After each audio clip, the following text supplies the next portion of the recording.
Ating referee naman ho ay syempre siya pa rin, walang babaan coach. Walang babaan ang ating international referee and judge, Roland Claro. Giving his final instructions and eto na nga. Aba, nakikita mo ba ito partner? Ang nasa blue corner is si national coach. Wow. Zaidi Laruan. Napaka-legendary din ito ng mga fighting time. Nakita ko yung mga video niya. clips niya eh. Tumitiklop yung mga kalaban eh. Napakalakas at napakagaling. And here we go. Start of round 1. About 178. Baka dito na magpapakilala si Ian Carl Mangawa. Okay, natatansyahan ng distansya. Si Ian Carl Mangawa, ito may height advantage na kaya ito si Sa baba. Galas. Pumapasok. Alam niya matangkad kaya sa baba siya pumapasok. Bumababa siya. Eto na. Hanggang okay. Ayan na ang yun sinasabi ko, sinasabi. spinning attack. Ang galing talaga ng memorya mo, partner. Pumasok agad eh. Pumasok, di ba? Ano Oh, ulit? Nakatag na ulit yun. Kumonekta kasi. Kailangan niya munang set upan yun para magawa niya ulit. Pero mukhang naging aware agad si Mangawa. Oo, Kapag lumulupit na si Galas, dumidistansya na siya kaagad. Alam niya kung iikot na ang sunod eh. Kaya kina-counter niya hey! straight. A slip was called by the referee. And umikot na wrong send. Na-miss call pala, hindi na wrong send. Pero ginamit niyang set up yun para kumonekta yung sipa niya. Diba may purpose? May purpose pa rin. Oo. Good side kick. May Mangawa. Ano kaya naging adjustment ni Galas dito? Nice side kick again by Mangawa. Another Hindi makalapit. Hindi makalapit si Galas. At Tumunog yung kaya naman pala. right hand na yun. Kaya naman pala ayaw niyang papasukin kasi ito yung nangyayari. Ito yung nangyayari. Kaya ayaw niyang papasukin. Partner, meron itong baon na magandang clinching si Galas ha.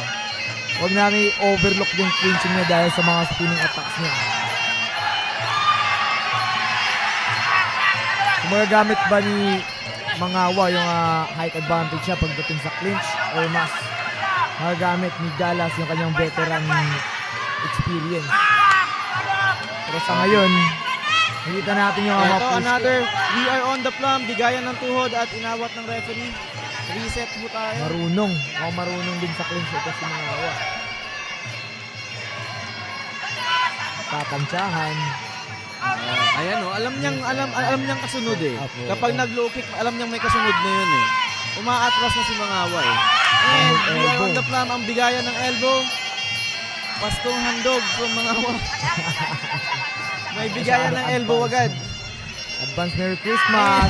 Side kick by Mangawa. Yun na naman. Back naman. Leg kick. Nakalimutan ni Mangawa yung spinning ni Galas. Pumasok una ulo.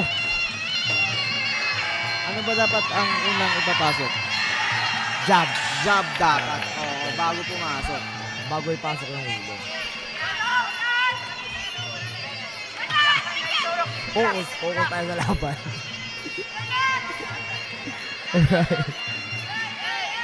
Inside leg kick, pero miss, Galas. And that's the end of round 1. Again, partner, this is the about 178. Grabe, anong oras na ba, partner? Sa pagkakalam ko kanina, alas 9, pero 10:26 na pala ngayon. Grabe. Meron pa tayong ilan? May dalawa pa pagkatapos nito. Again, this is bout 178, senior under 23 combat, 54 kg, semi-final bout, male advance between Galas, John Reldy of Pasay City versus Mangawa, Ian Carl of Benguet na nasa blue corner. Sino ba sa'yo ang lamado doon sa round 1 na yun?